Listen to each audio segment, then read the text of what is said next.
Dan, can you do like a Okay, I can't do pitch at all. But I can just hold it do out. just a note.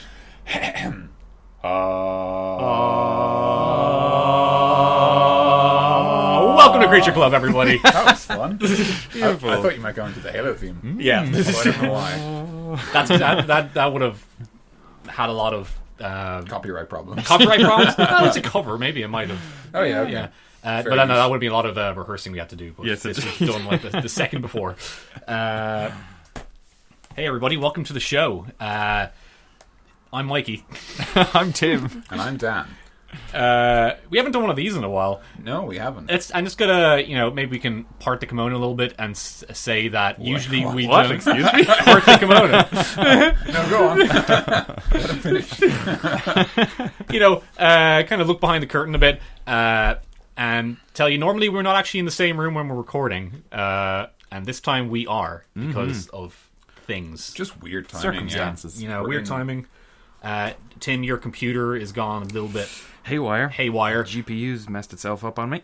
I was supposed to be doing something today, which I thought would be something related to the band, and I thought it would be longer, and then it wasn't. So when you were on the way to Daniel's house, I was on the way home. I was like, I'll go to Daniel's too. Fantastic. So, and now we're here in Daniel's house live. It's true. And I live here, so I just can't leave. Yeah, that's true. Ever. Well, the police have said, yeah. Of course. House arrest and all that. They started. So, this is the Creature Club episode of Cyclops. And this Creature Club is a show where we talk about the monsters of the 5th edition Dungeons & Dragons Monster Manual. We go through alphabetically, and today, as I said, we are on Cyclops, which is our last C letter. Ooh, we're getting through that alphabet, aren't we? We are. yeah. We're finished 3 letters already after an entire year. Yeah, although, I mean, we haven't, like, G's going to be a big one. Yeah, You got yeah, devils, yeah. demons, dragons, and all of those have at least 7 creatures each. Yeah. Like, so. And we're probably going to do dragons in a different way than Yeah. because they're such an iconic monster, and we're probably won't do like a classic Creature Club kind of episode where it's sequential, like one after another. We're going to we'll talk about when we get to dragons, but it'll be different. It'll be different. Indeed, yeah. it will. It will. And I love my dragon, so I'm very excited about that. Yeah, and that's befitting, like, a game which name is Dungeons and Dragons. We're going to give them a little bit of preferential treatment. Yes. If there was a dungeon monster, we'd do the same thing. They're all Is dungeon there? monsters, Is Daniel. there a dungeon God. monster? Dungeon. Like a dungeon that... Like, I eats mean, you? it depends on how conceptual you want to get. Like, a big Yeah. enough mimic. Or lair actions. a lot of layer actions, yeah. Yeah, well, we might draw up that stat block for What? a dungeon. Big mimic that is a dungeon. That would be the worst encounter That'd be ever. crazy. You You'd just- be like Lord Jabu Jabu, right? Yes, same, but same principle. that was as a dungeon, but you didn't actually fight Lord Jabu Jabu No, while you you were in didn't, him. Yeah. Okay, so that's... Sorry, we've diverged wildly. Yeah, that's what we normally okay, do. so the Cyclops is a creature from myth, Greek myth most famously. It's a big, gigantic person with a single eye instead of 2. And they're generally depicted as sort of slightly stupid, would be fair to say. Like, Yeah. sort of just a little bit dim. And they are often... when they are depicted in fiction, they're kind of their single eye is often their kind of signature weakness, because obviously practically it reduces depth perception, but also it means that if you hit it, It's a you very can't see. dramatic weak spot. Yes, Yeah. it is exactly. And it would probably be glowing like it would in every video game ever, Every Zelda ever. Every isn't it? Zelda. yeah, Yeah, exactly, yeah. And so in Greek mythology, there are just various versions of it. Like, they'll tend to be builders or blacksmiths or craftsmen. Yeah. And then I think later on in Roman times, they were kind of the kind of groundskeepers, essentially. Oh, okay, But they were interesting. also smiths of various weapons and pieces of equipment for the gods. Like, they made... what was it? They made... Zeus's lightning bolt. Yes, Zeus's lightning bolt, but they also made Hades' helmet of darkness and Poseidon's trident. I always forget that Hades had an artifact too. Yeah. It's just like doesn't do as much. I mean, Yeah. we all know him from Hercules. Yeah. He just has a flamey head. He just has a really That was a great performance. What did his helm do? Did it do something? Did he have any special It- abilities? It it makes him invisible, I think, is the main thing. Okay. I think that's often how he gets away with doing things like kidnapping women. Yeah. And stuff like that. Classic Hades. Literally classic Hades. I think, am I completely wrong, or am I close in saying that a Cyclops guarded the Golden Fleece? Golden Fleece. I might be wrong. I just because I was gonna see. I didn't know I was gonna do this episode today, so I didn't actually No, look it's it up. fine, no, But I feel like that might not be right, but it could be right as well. So It feels close. If it wasn't a Cyclops, it was certainly like a giant or something. yeah, Yeah. But for some reason I thought it was a Cyclops. Anyway, maybe we can classic edit in like guardsman. a yes. okay. If we're correct, I will edit in something here. Otherwise, it'll be an amusing noise to make fun of. In D&D terminology, the Cyclops is, as you'd expect, they are pretty much identical to the depiction Greek mythology, although they aren't often depicted as like kind of worksmen. I don't think as often. No. Like it's not really part of their identity that they have this kind of famous background of forging all these great weapons. That kind of gets dealt out to the giants instead. Yeah, they're kind of more the barbarians, essentially. Like the kind of brutish wild people, essentially. Yeah, that would be very fair. They lose their godly status. Like, they're not celestials at all, even though they were like the sons of I can't remember who it was. Uranus and Gaia. Or Europa and Gaia. All right. You got there in the end. Yeah. They've kind of been dropped down to the old dumb giant version. Like, they're not even particularly smart. So that's kind of what they've kind of gone with. And do we have a worldly history, or a D&D worldly history for them at all? Do we know? It's not very interesting. How long have they been there for? Actually, they are, as you'd expect, a very, very old monster. They were released in the White Box, which was the original Dungeons and Dragons. It was like what you got first. Okay, cool. But which is unsurprising when you consider that they are one of the most famous monsters from myth. Yeah. Like, that box was basically it played on all of the classic tropes, and then it was only later we started to field in more unusual things. Yeah, if I was making a game about monsters, I'll probably add Cyclops in first. Like, They're one of the classics. Like, he was in. And there even was one alphabetically, it's pretty high up. Yep. Yeah. And there was one in the Odyssey as well that Odysseus fought or encountered. I can't remember whether he fought him or encountered him or just had a bit of bants with him. I don't know, actually. Yeah, neither do I. I haven't read the Odyssey recently. Yeah. I was reading it on the way up here. Philistines. A lot of us. So then after that, they appeared in every edition of the game since. There's been like a couple of different ones, like lesser and greater Cyclopses and Cyclopkin, which are like, I presume, sort of like maybe closer to a player character's level, where they might be like a half ogre or even a half orc, where they're maybe playable, or at least they're closer to the player's power level. Maybe they're like sort of a medium creature rather than large, but that's all there is to it. Yeah. Is there any like fun 4th edition versions of them? There's a lot of 4th edition versions of them, actually. They appeared in the first monster manual with 6. I've got 6 here. Different Cyclopses: the Guard, the Warrior, the Impaler, the Rambler. Now we're getting weird. The Hewer, the Battle Weaver, and the Storm Shaman.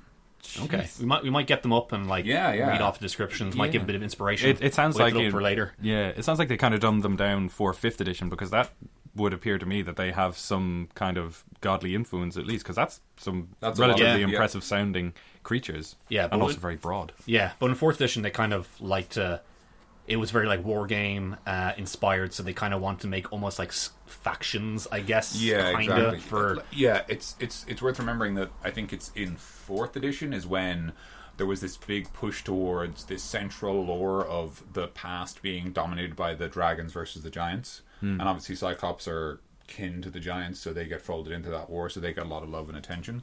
Even though that's not as necessarily as true in 5th edition in terms of just how many different monster types they get.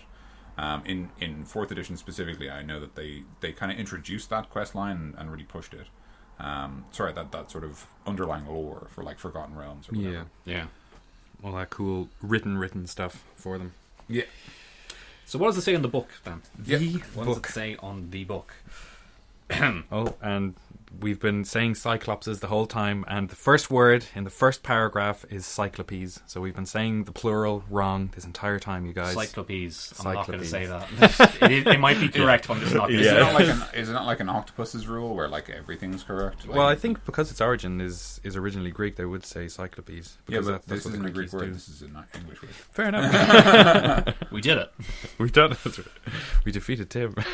No, I just mean like. No, I got you. So the first thing here it says in the book is that they're I non-religious. don't know how to say anything in Greek.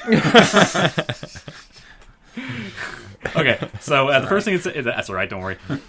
What's funny about this is that I can't really edit out or like if I start something and then you say something, I can't edit this out because it's all one track. Yeah. You kind of have to cut and paste around it. Anyway, yeah, it's going to be a lot more of a Creature Club raw on this episode. Ooh, so yeah. it's the experience you get if you're actually talking to us. Yeah. I think. Whatever. So the first thing it says is they're non-religious. Legends claim that the Cyclopes, Thank you. are the spawn of one of the gods of the giants. But these creatures pay little heed to any deities. They see little benefit in prayer and dislike ritual, which they perceive as complex and foreign. However, a Cyclops that gains direct benefit from some site of divine power or which is threatened by supernatural force or creature will pay homage as long as the benefit or threat remains. So it says they're non-religious, but they can get powers. Right. So Yeah. they They just don't really care. They do have their godly origin. They're spawn of gods and one of the gods and the giants. One of the gods of the. Oh, giants. gods of the giants. One of the One of the gods, gods and one of the giants. Nobody knows who. It was a crazy party. Yeah. It was a big swingers party. Everyone's keys were in the bowl. Yeah. I don't know how I feel about this as a piece of lore. Yeah. It seems just surprising to me. I don't know. Like, you know, I don't suppose I understand why you wouldn't want them to be religious. The rebellious teenagers. The rebellious children of the gods. They're I like, guess so. I hate you, Dad. But it is like in a game where there's lots of gods, and most games you play like loads of deities, and they do exist in most D&D games anyway. Yeah. It's kind of weird to have this little piece where they're like, oh, they don't really care for religion. All right, why? Like, Cool. it's, like. But yeah, that's what I think is interesting. Is like I think if that last paragraph didn't exist, this would make more sense. If it talked about how the Cyclopses aren't religious, but they are also resistant to religion. Like you can't as easily curse them or affect them with devil's power or whatever. Like they have this sort of resilience, and that's where they almost like their what's the word I'm looking for?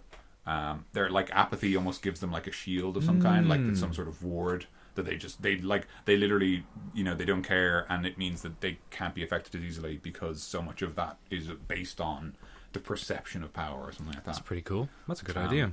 And I'd imagine if they were the spawn of a god, that the gods would just be like, oh, can I give you this gift so that you want to be my friend again? exactly, yeah. No, I hate you. Leave me alone. I'll take the gift, but whatever, I don't want to be here anymore. So the next paragraph is titled Unsophisticated. It says, though they are reasonably intelligent, Cyclopes live simple, reclusive lives, keeping herds of animals or food. For food. Animals or food. Nothing in between. Choose. They keep animals for food.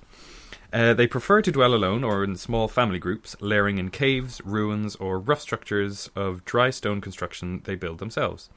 A Cyclops keeps its herd animals with it at night, sealing the entrance to its home with boulders to let it serve double duty as a barn. Cool. Yeah, that I makes guess. some sense. A Cyclops layers within a day... Sorry. A Cyclops. Do you want me to... Go for it. All right. A Cyclops layers within a day's journey of other Cyclopses, so that they can meet to trade goods or seek mates. They craft weapons and tools of wood and stone, but will use metal when they can find it. Although they understand the giant tongue, they write nothing and speak little, using grunts and gestures for their interaction with each other. They don't use money for trade, but they value gold, shells, and other glittering and colourful objects as jewellery. A Cyclops might wear a necklace strung with feathers and silver coins, but also with pewter goblets, cutlery, and other bits of ruined metal. They're really going to town on them as being the kind of simpletons, really. Yeah, I know. You know, It's I mean, interesting. living the simple life and just being farmers. They're almost like very pastoral. Yeah. Unwise. They are not great thinkers or strategists. Slow to learn and bound to their traditional ways. What traditions? They live alone. They find innovation difficult. Although they are a terrifying threat in combat due to their size and strength, they can often be tricked by clever foes. They can be cowed and awed by obvious displays of magic. Rustics with little exposure to magic. They can be deceived for powerful divine... Oh, God. They can be deceived into mistaking a warlock, cleric, or other caster for a powerful divine figure. However, their sense of pride causes them to react with vengeful, bloodthirsty violence once they learn that the individual they assumed was a god is a mere mortal. There's an encounter. Yeah. You just go along and you walking around, you heal your friend, or you just poke them with a spell and they're like, there's a god! No. And then they splat you all over the floor. Yeah, then they splat you. They test you. Yeah, so once again, simpleton. That's really going with that. You can trick him easily. I don't understand how they are both non-religious and afraid of gods.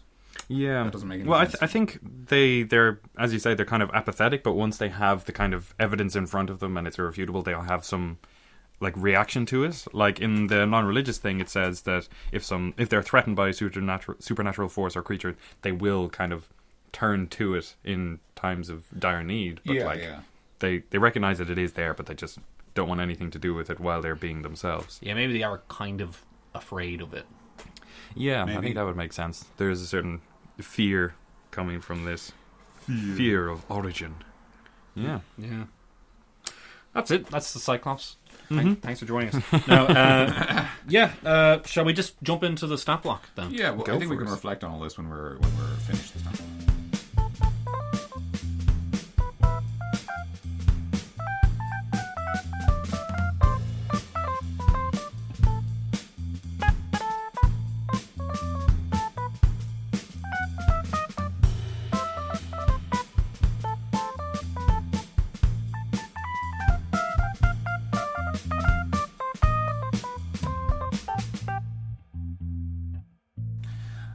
Cyclops, huge giant, chaotic neutral, just like me. Armor class 14, natural armor, 138 hit points, that's pretty good, and 30 foot speed, so they're as fast as the average adventurer. They have 22 strength, which is higher than an adventurer can reach normally, 11 dex, 20 constitution, 8 intelligence, 6 wisdom, and 10 charisma. Yeah.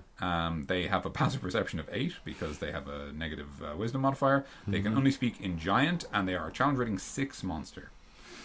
Yeah. That all makes sense to me. I mean, the old strength being slightly higher than it is possible to get naturally makes sense with their divine stuff and all that jazz. I think their intelligence and wisdom, I mean, they've made them out to be the kind of simpletons, but they're not. I don't think they're like that dumb. Well, you know? I mean, like wisdom 6 is lower than a lot of animals. Yeah. Like I think a horse has a wisdom score of 8. Really? I don't know. You can check if you like. Yeah. Well, I'll keep going while you're doing that. Yeah. Poor depth perception. The Cyclops has disadvantage on any attack roll against a target more than 30 feet away. So there's your like encounter. There's your kind of balancing factor. It's got a lot of health. It hits pretty hard, but it does struggle against creatures that are further away. So your wizards, your rangers, even your thieves, I suppose, if they've got like a hand crossbow or whatever. Yeah. They can stay out of danger. They have 3 actions. Multi-attack, which is they make 2 Great Club attacks. The Great Club attack, which is plus 9 to hit, so that's pretty good. Obviously, that's because of their big strength mod.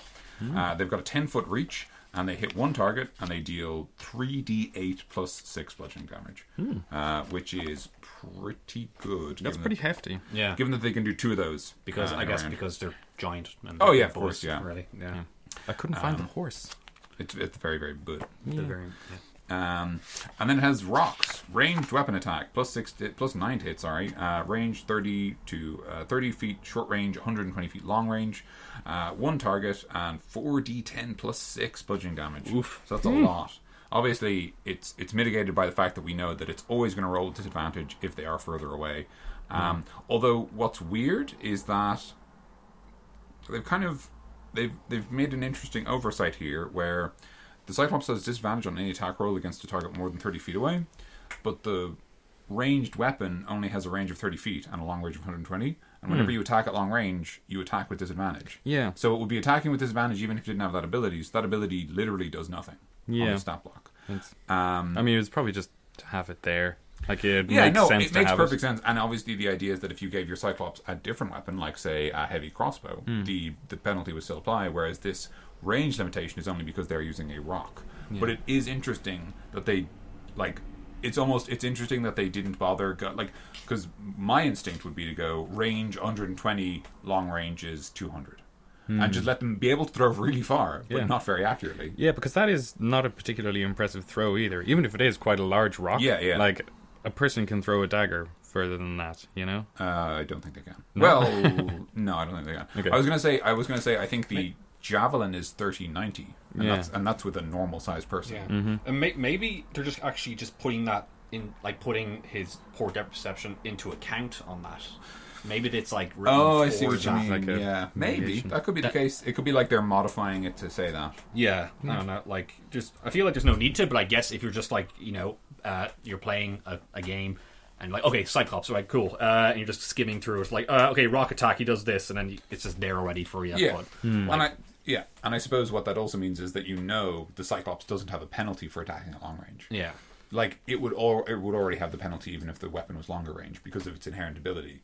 So that's almost like a reason to not bother. Yeah. You know what I mean? Like, it's like, you know, maybe you're kitting out a Cyclops for an encounter, but because you know it has this rule, you're like, well, there's no point getting it a better range weapon. This range weapon's fine. I'll just leave it. Like, I won't bother giving him, you know, javelins or like a short bow or just you know anything because he's already got this rule that means that he's never going to be good at long range. Yeah. So I'll just let him keep the rock, but maybe I'll swap out his great club for like a great axe or a big sword or like something like that. because maybe they use Or another rock. Yeah, More maybe they rocks. use rocks because like that's their traditional weapon that they Yeah. know how to use. Like it's the one that they're the best at when it comes to range. Like attacks. they're not warlocks. They're not warlike.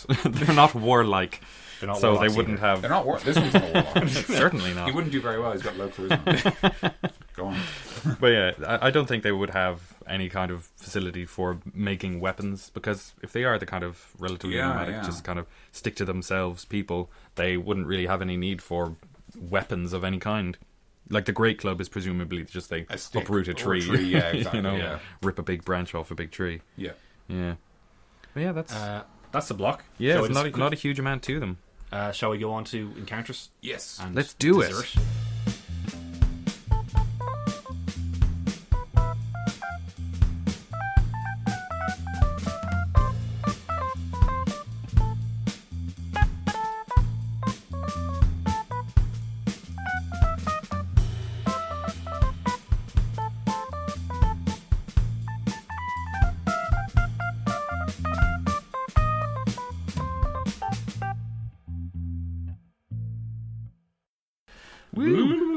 Wait, let's all do it.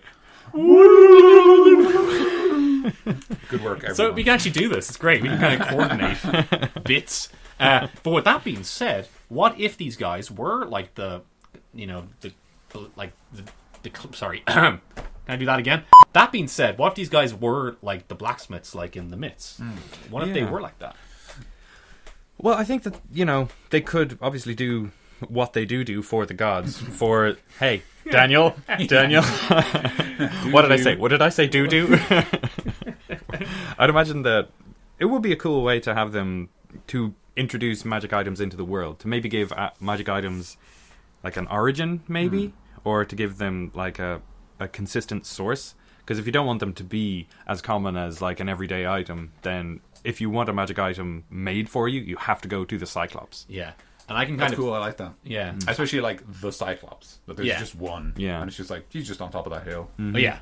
I can kind of picture him as like in Dark Souls 1. Yes. The giant who's Yeah. just like Hunched over the hunched anvil. over. Yeah, Yeah. yeah. And he's a bit like Oh, he's he's a bit sweet. dim, but he's a really good blacksmith. He's And a he's cool guy. and he's very like well mannered. And Yeah. he's always like, it's good to see you again. Yeah. So kind. He's very nice. I can picture him like that, where like, yeah, he can be a bit dim, but he's also a very good blacksmith. That's what he's good at. So So just to very quickly return back to the Cyclops stat block. The only thing I was going to say was just, is there anything we want to say about the sort of the classic the Matrix White Room encounter? You and the Cyclops duking it out. All right. Any insights on that? I don't think I think it's a fairly straightforward fight. Yeah. yeah. I think it'd be a cool brawl. I think it would be a cool brawl. Level 6, though. You'd and have also- a lot of relatively high level spell. I think you get level 3 at that point. Yeah, correct. So you'd have like fireball and lightning Lightning bolt. Yeah. So you have some heavy hitting And stuff. haste is third level. Taste? Haste. Taste. No, taste is a cantrip. Taste is 5th level. Ken. Sorry. You can't just go casting taste at 3rd level. Taste a spell. I cast taste. What's this door made of? I cast taste. Wood. Classic. Yeah, and I feel like, just having the poor depth perceptions is just like a nice, almost, not really puzzle, but something for your players to kind of like maybe figure out and like take advantage of. Like, oh wait, he's not, let's stay far away and then maybe we can hit him from afar. He's not able to, he's stronger if we go up against him because he's a big beef boy, but if You're a big guy. for you, if we fall from afar, he can't hit us, but we can hit him. So Yeah. And he does only have the speed of 30 feet, so he'll not be able to catch up with you. He'll just be able to keep pace. yeah. Yeah. And then he can only throw rocks as far as you can run away from him. So, yeah, I think he would be picked off with the classical kind of hit and run kind of dealy. Although, if he does dash, he'll get right up to you. Yeah. So maybe it would be a bit more interesting, yeah. Yeah, but it's about like either do you want to find him up close or do you want to try and find a way around him? Yeah.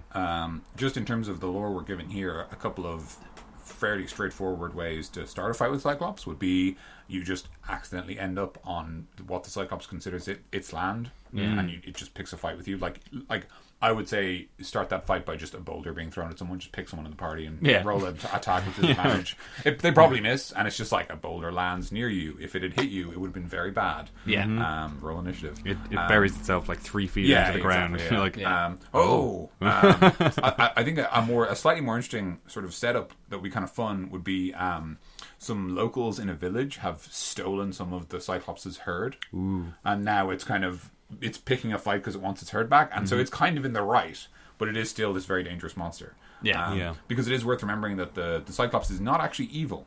It is chaotic neutral. It is one of the few monsters in this book that is not driven to destroy the works of man or whatever. It's just like, you took my sheep. That's not on. And then that's a good way to kind of establish like the choice whether you want to do diplomacy or if you want to beat it up. Of like, well, this creature's actually in the right. Things were stolen from it, and like, sure, it's dangerous, and maybe it's throwing rocks at houses and like destroying them. But it's ultimately it wants what it was. What was its property. So, do your players take the good or the evil option? which or the mega evil option where they just kill both sides and get the kill everyone and grab the sheep? Which ending do they get in your campaign? Pet sheep. Green, please. Yeah. I think you'd also be established in that kind of storyline having talked to the people first. So of course. you'd have the prejudice against this giant Cyclops. And the Cyclops is a monster, and the people generally aren't. But maybe he's like, I'm not a monster, I'm just misunderstood. I'm just your average guy. That's a lie. This is my swamp. That's an ogre. We haven't got to the ogres yet, alright? We're very far Save all your Shrek references. For do actually save your Shrek references. I will Save do. them. You'll Sorry. need them. Sorry, I'll get They'll when we get there, I'll be the only one who isn't allowed to sing that song now. No, you used yours. no. 50 lashes. Yeah, so sorry. That's some kind of simple little quest hooks. Yeah. But to get back to what you were talking about, DC, about the blacksmith. I actually really like overall the idea of Cyclops as being like really excellent crafts people. Like really, really good masons and like metal workers and builders. I even like the idea that maybe if we want to touch back with sort of this mythological inheritance they have, the idea that they were actually made by the gods to do that. Like that was their job. They were built as part of some awful divine war, and their entire life was building weapons for the like infinite angels who needed like magic swords or whatever. Yeah. Ooh. So like they even like a Cyclops who's never touched a forge in their life sort of has this almost inherent knowledge of what they're doing. Yeah. And they're just good at handiwork in Yeah, general. yeah. They're Like, just like really handy people. And Yeah. like, and one thing I actually I thought a while ago, way back when we were doing the Azer you remember them? The flaming dwarf guy who's supposed to be a really good Flaming craftsman. bronze dwarf Listen to the episode now if you haven't. Right now. I don't know if after this one. I don't know if I say it in that episode, but it's an idea I've had either in that episode or since, where sort of a creature like if we say our kind of crafty Cyclops or the Azer, who's kind of renowned for being this very like capable craftsperson. You are like the players are fighting against say like a tribe of orcs or a group of bandits, and the bandits or the orcs, these bad people, are surprisingly well armed and armored, and it's kind of a mystery throughout the campaign. And I like the idea that sort of your payoff at the end is that they have, you know, a Cyclops in chains in this massive room, and it's just like tied to this forge. And like, you know, and then there's a great moment where the players free the Cyclopses, and then as a reward it gives each of them a magic item. And because That's super cool. And because it is literally a master craftsman, you just tell your players exactly what you want, because he will make it, because that's they will make it, because that's the point. What I like about kind of encounters like that is that if your players have like a stronghold or something, like a home base, you're just like, come back to our home base, help us defeat the baddie, and then like, and he's like, oh sure, I'll build magic weapons for you, I'll build weapons for the best weapons for your army. Your fortress. Exactly. You know. But you have to give me your best piece of land so that I can graze my sheep on it. And then you maybe piss off a baron or something like that. No, just like, you know, it's more fun if there's a bit of conflict. Exactly. And you're like, all right, well, now I have to get my Cyclops to make a nice magic weapon for the baron to appease him, but the Cyclops sort of refuses, because it's just like, this is my land. Or the Cyclops refuses because like they don't like making magic weapons anymore because they made too many for the bad guys and they feel guilty. And and if a baron the baron is starting a fight, then he is a potential bad guy. So it's just like management stuff where you're off doing some quests and then you get a note saying your Cyclops pissed off a baron. What do you do? Like, can you send somebody to talk to him, and like, here, there you go. Put a pin in that. I just do like the idea that the note back just goes like at the start, like.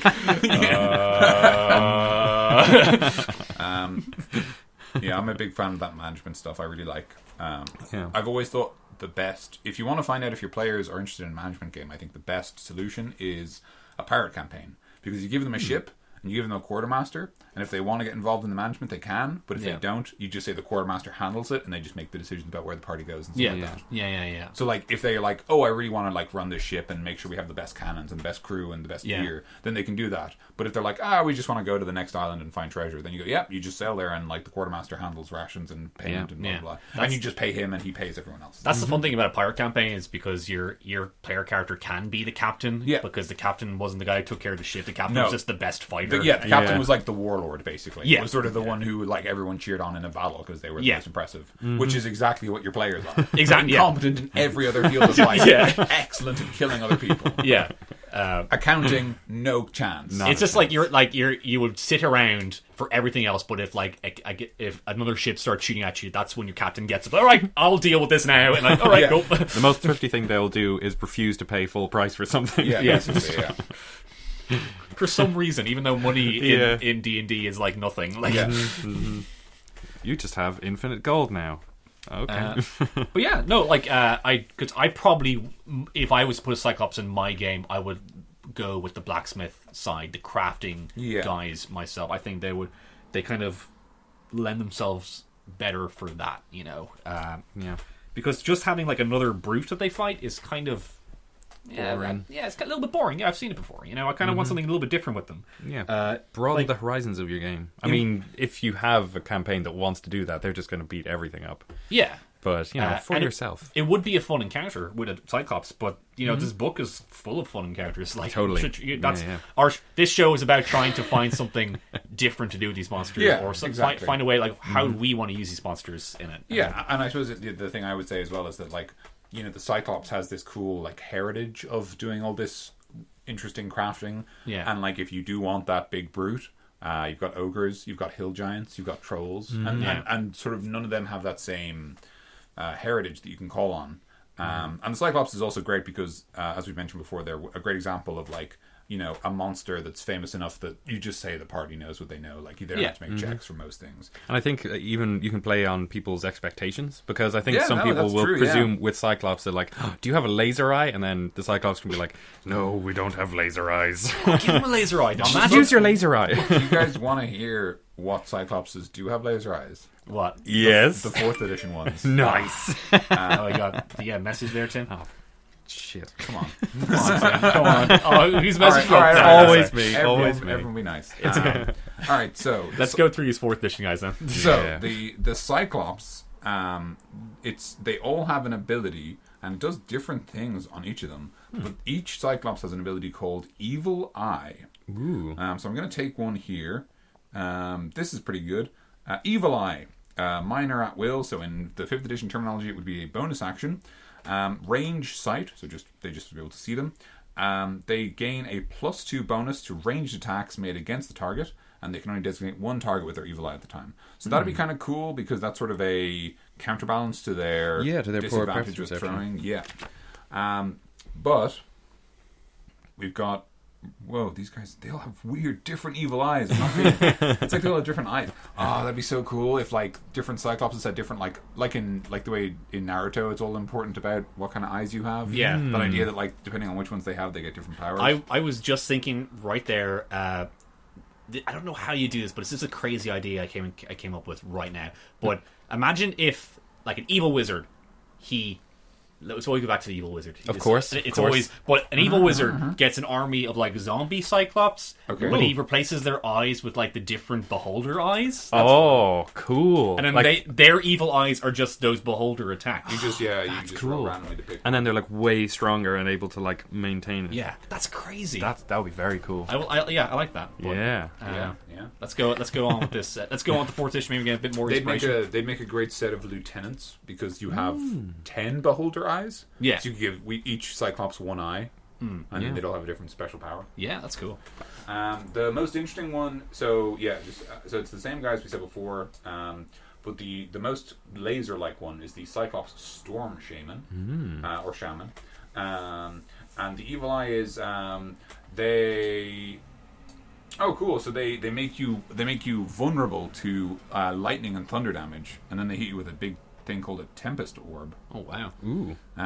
Scary. I think you could just cut out the middleman and just make it so that the eye shoots lightning. Yeah. Yeah. I mean, it's a storm shaman. It has probably lightning. Tempest orb. Like, come on, just do lightning. man. Tempest Orb. Tempest orb. What is that? Stop. You have to yell it out, by the way. If Cyclops is using it. That's his one weakness. Yeah, I think a good mix of the lores would be cool. Like, they probably don't very often use their laser eyes because they're trying to be peaceful and neutral, and they're not trying to stir any shit with their stuff. So, if in like their worst circumstances, like if they are threatened by the supernatural force, maybe the power that they call on is this granting of the ability that their eye can shoot lasers or something. What would be really cool if we want to fold everything in together thematically, we say Cyclopses are great handy people, but famously they forged the weapons that armed the gods' armies, and their laser eye is actually designed to melt metal while they are forging. Okay. So it's like this intense heat beam that they actually use when they are crafting things. Yeah. So it's linked into like their heritage. It's not just this random ability, but it's obviously got this incredible combat potential because it's hot enough to melt metal. Yeah. So it hits the party. It hits the party, and it's like, oh god, like It would be almost a disintegration ray. almost yeah. You could do something interesting where you could say that like you could have it that the attack also deals the damage to any like non-magical metal gear the party member is wearing, so like it kind of melts off their plate mail or whatever. And they're like, Yeah. oh no. Yeah. And then they get like or they just get numbers knocked off their AC Yeah, exactly. Or until they can get their armor fixed. yeah, or the sword just gets melted and they're like, No. I gotta use my stick. In terms of the rest of the lore that they are described with, I'm not super interested in as I said before, I'm not super interested in the non-religious lore, unless I wanted to double down and basically say they are the closest thing that the D&D setting has to atheists. They do not respect the power of the gods or the devils, but they also have a sort of inherent immunity to it. They have like this hardiness that means that like if a cleric tries to use like a spell on them, they just have a like maybe advantage on the saving throw or something like that. Yeah. But it just represents the idea that they are so stubborn and self-determined and willful that they kind of just resist the power of the gods or even of sort of the other side. Yeah. But they don't have the same resistance to like arcane magic because it doesn't follow the same rules. Yeah. That could be kind of fun. And that would mean changing the thing about how they worship magic users, but I think that's I think you just do that with goblins instead. They could just be deliberately like opposed to it as well. If you wanted to go like a step further than atheistic, you could just be like anti-theistic. Like anybody who is a cleric that goes near it, they're immediately like aggressive towards or pushing away. Anybody who reveals themselves or has any symbols, they'll just say you're not allowed in the camp. Yeah, I mean, like you could dial it all into the same thing and say that the Cyclopses still resent the gods for what they were made to do because they had to arm all these people, and like as we said before, the Cyclopses aren't evil. So they don't necessarily think that like killing all these people is a good idea, or like whatever this terrible war was. They still resent their part in it. They still hate the gods because of what they were made to do. Yeah. And so now they live these simple lives. They live alone with just some animals, and they build themselves a house. But their skills, which they still retain, even if they've never used a forge, they are still the greatest craftsmen you will ever meet. But they refuse to use them except for like their dearest friends because they know how dangerous they are. Yeah. And that's, again, why they don't like religious people. And that's why they are resistant to them, because they took an oath, or just their blood is so full of hatred for the gods that even now they can resist their influence. Yeah. Interesting. That's a good way to do it. Yeah, I like that. Super cool. And then you've got the benefit of all their stuff is tied into one story, and you can reference it all as it comes up. Yeah. So there you go. There's a solid concept to throw at your Cyclopses, or to throw at your players in your world. Throw them at your Cyclops. Like a rock. Sorry, as long as they're within 30 feet. Yeah, as long as they're 30 feet. Otherwise, you got to roll disadvantage. Yeah. Nice. Yeah, I like Cyclopses. They're pretty cool. They are. I mean, they have their slightly dumb stuff, but like this is obviously all about like prompting you to give it a little extra thought, which is what we are doing for you guys, and we want you guys to throw some of your stuff at us, because I think we've been planning to do a homebrew episode pretty very soon. shortly. Yeah, very shortly. We have a bunch of homebrews, guys. we actually do. We got a really cool one just recently. The Angler Dragon from Adam B. That's our fucking well Adam played. B. Nice one, man. Oh yeah, because I noticed we got 2 different homebrew submissions from 2 different Adam B's. Yeah, Really? Yeah, I'm not kidding. Unless it's the, but I don't, because I was like, is this the same Adam No, B? because they've got different surnames. I checked. Right. Okay. Oh. It's 2 different. In fairness, the second one, I think it was Adam Bukeli or Bukeri. Yeah. I'm probably saying that wrong. And Adam Buxton, I think. Those are the 2 Adams. They both submitted homebrew monsters. Yeah, Adams Adams plural. But they're both great monsters. They'll both be on the homebrew episode. But if anyone else has more, send them on, because I think actually the next one or the next one after will be a homebrew episode. Yeah, that would be exactly. very cool. And as with the carrion kind of moth bit of play that I put together, we're going to do something similar with all the homebrews. We're going to collect them, put them all into a little booklet. Obviously, credit whoever made them originally, and just sort of tie them into one place that they're easier to reach. We'll make sure to message people about that if they're okay with it anyway. Yeah, of course. Yeah. But we're not going to charge anything for it. No, it'll just be Public domain, essentially. Yeah, it'll be just an easy way to reach the things. Because I think that will be kind of handy. But we shall get on to you guys anyway about that. If you did send something in. Shall we wrap the Cyclops? Shall we wrap it? All right. I'll lay down. It's pretty big. I'll lay down a beat then. Put him down the creek. Yo, the Cyclops says he's another man. Yes. I'm not a rapper. Neither am I. Yeah. So. Very good. I don't know how to do Outros, but you do them so successfully. I do every outro, actually. It's the thing. All right, cool. So, everybody, thank you so much for listening to Creature Club episode Cyclops, the last of the letter C. Yeah. Thank you for joining us for our ABCs. We got it done, guys. We're getting through there. That's a lot of monsters. Thank you so much for listening, everybody. If you liked what you listened to, please subscribe to us on whatever podcast app you use, or leave a comment on our website, leave a comment on whatever thing, but you can send us a email to our Contact Us page or through creatureclubpodcast@gmail.com. As we said, homebrew episode coming up very soon, so now's your chance to get it done if you want to be on the first episode. Now's your chance to send them in. Yeah. Keep being great. I wanted to make a joke there, but I couldn't fit it anywhere. There's actually 10 C's, not 7, so that's my joke. For Nice. C's. Well done. If you listen to us on some sort of system with a rating system, you could review us. I don't know The old iTunes what that is does. good for I think it's now called Apple Podcast, I think. There's the actual Apple Podcast app, and it just gives us a boost essentially. Yeah, Like- it gives us a little boost of visibility. We get to go on to like the higher rated like category. So if people are going through looking for a D&D podcast on iTunes, and we might, if you rate us, we might be the first one to come up there for people. More people listen to us then after that. But, which would be cool. It'll be.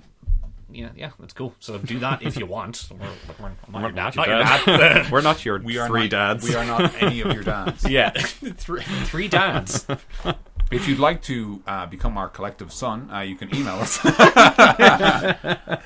Hey guys, I found my three dads. They were three podcast guys, and they became my dads. Schmoes. We're schmoes, remember? Podcast schmoes, yeah.